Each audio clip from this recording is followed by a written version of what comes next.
Ito po, ituturo ko kayo kung gaano katotoo yung mga sinasabi ko na marami po talaga naghihirap.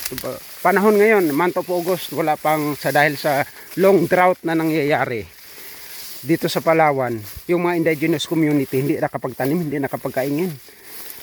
Nakapag ano na sila is month of, dapat April nakapagtanim na sila. Ay May, June na sila nakatanim. July, August wala pa silang harvest ngayon. Gutom ang mga katutubo na kasama natin, mga kasama. Tingnan po natin ha. Yan, dadalhin ko kayo. Ito, ilog-ilog ko po yan dito. Ang lupa ko kasi sa gitna. Ilog po. Ayan. Swamp. Sagana po yan sa tubig. Yan mga kasama. Oh. Tingnan mo. Oh. Pinagtatyagaan nila. Ayan, hinuhukay-hukay na nila yan. Oh. Kasi tinaniman ko ito, kaya kulay green ito mga kasama. Cover crop po yan mga kasama. Preparation yan doon sa pagtaas ng pagtangkad ng nyug.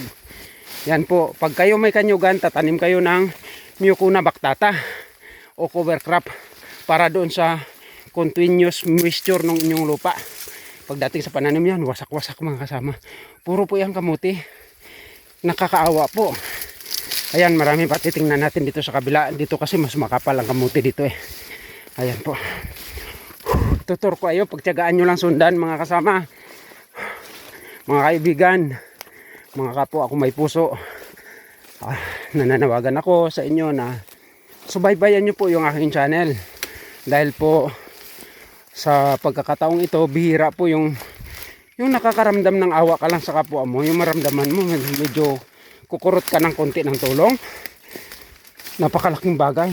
Ang tinutulungan kasi mas epektibo po yon, yung tulong na ginagawa natin. Ayan, ito po. Kakaiba ako magtanim mga kasama. Pag nagtanim ako ng nyug, 3 po yan. Yung interval nila is 3 by 3 meters. Pero yung agwat naman nung kanilang tanim, nasa 12 meters po yan. Straight po yan mga kasama. Kaya pag magtanim kayo ng tumutubo na yung Mucuna bactata ko. Ayan. Tumutubo na, amat-amat na yan. Papatayin niya na yung kugon. Ayan mga kasama.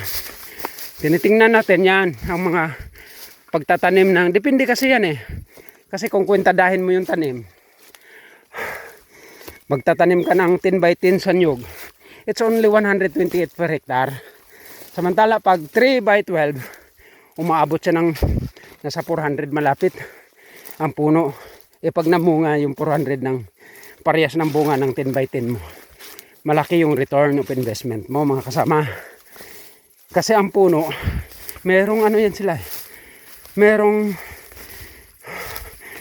anong tawag dyan, harvesting capacity. Eh alangan naman yung 100 puno mo, 128, tutumbas doon sa 140 plus yun mga kasama. Oh. Wasak-wasak po yan. Ayan, ito po ay puno na ng ano. Ngayon ko lang kasi po nabalikan. Plano kong magpatabas uli para may hanap buhay na naman sila. Ayan po mga kasama. Tingnan nyo po. Yan, yun. Itong mga naiiwan na ito. Yung ganito. Ito yung kinukuha ko. Ang gagawin ko ngayon, kukunin ko, iimbakin ko, itatanim ko uli. At sa panahon ganito, mga kasama, may mahuhukay na naman yung ating mga kapatid na katutubo. So, pag nagugutom sila, isang subo sa kanilang bibig sa pangalang kamuti, makatawid sa kanilang gutom.